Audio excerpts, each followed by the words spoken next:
رمضان کا مہینہ کہ رمضان کا مہینہ تو میرے دوستوں مانگنے کا مہینہ ہے.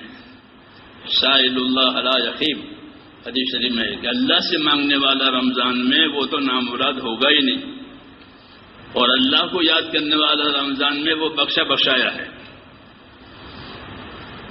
اللہ کو یاد کرنے والا رمضان میں وہ بخشا بخشایا ہے، اور اللہ سے مانگنے والا کہ وہ نامراد نہیں ہوگا. بشارت ہے. اس لیے اللہ تعالیٰ سے مانگیں گے انشاءاللہ، اور اللہ کو یاد بھی کریں گے. ہاں، اللہ کو یاد کرنے والا اور اللہ سے مانگنے والا، ان کی دونوں کا ذکر کیا ہے. تو اللہ کو یاد بھی کریں گے، اور یاد کرنے سے مراد اللہ کی اطاعت کرنا ہے کہ اللہ کی اطاعت کریں گے، نافرمانی نہیں ہوگی. ذاکر موتی ہوتا ہے، اس لیے اللہ کی اطاعت کریں گے، اللہ کا کام کریں گے، اور پھر اللہ سے مانگیں گے. بس اللہ کو مانگنے والا پسند ہے، نہ مانگنے والا پسند نہیں ہے. جو اللہ سے نہیں مانگتا اللہ اس کو پسند نہیں کرتے، اور جو اللہ سے مانگا کرے اللہ اسے پسند کرتے ہیں، کیونکہ اللہ کے سارے خزانے دینے کے لیے ہے، لینے کے لیے کچھ نہیں ہے. لینے کے لیے کچھ نہیں. کون دے گا اللہ کو؟ سب فقیر ہیں. جی ہاں، سب فقیر ہیں اپنی اپنی جگہ پر.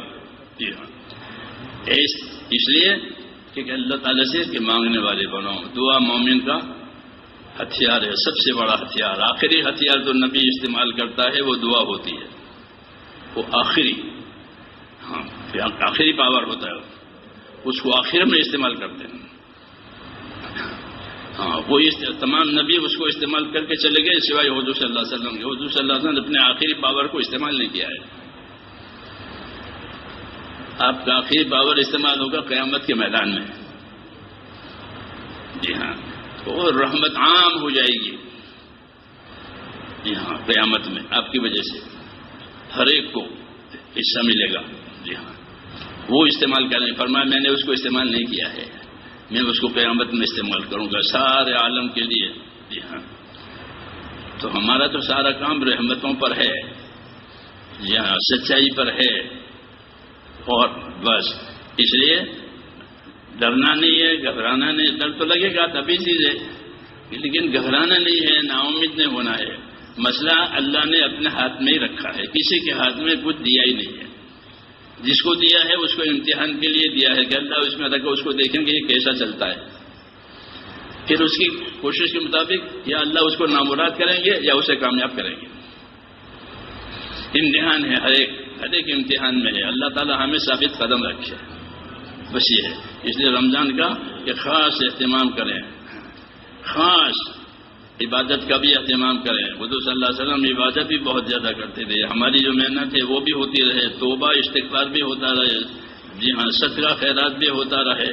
جی ہاں، اور ایسی دعا مانگیں کہ اللہ تعالیٰ پورے عالم پر رحمت پھیلا دے اور اس کو اللہ اٹھا لے. نبیوں کے زمانے میں جو آیا اس کو کرب، قرآن نے اس کو کرب کہا ہے. وَنَجَّيْنَاهُمَا مِنْ كَرْبِ الْعَظِيمِ. نوح کو، موسیٰ اور ہارون کو ان کے زمانے میں جو کرب تھا ان کو، ان کی حکومتوں کا، اور اس کرب کو اللہ کہتے ہیں ہم نے اٹھا لیا. وَنَجَّيْنَاهُمَا مِنَ الْكَرْبِ الْعَظِيمِ. موسیٰ اور ہارون کو کرب عظیم سے نجات دے دی. تو آج یہ ہم پر کرب ہے، بیماریاں ہیں، سارا کرب ہے امت پر. تو ہم بھی دعا مانگیں کہ جس طرح اللہ آپ نے نبیوں کے اوپر سے یہ کرب اٹھایا ہے، ہم پر سے یہ کرب اٹھا لے. تو اللہ کے لیے کیا مشکل ہے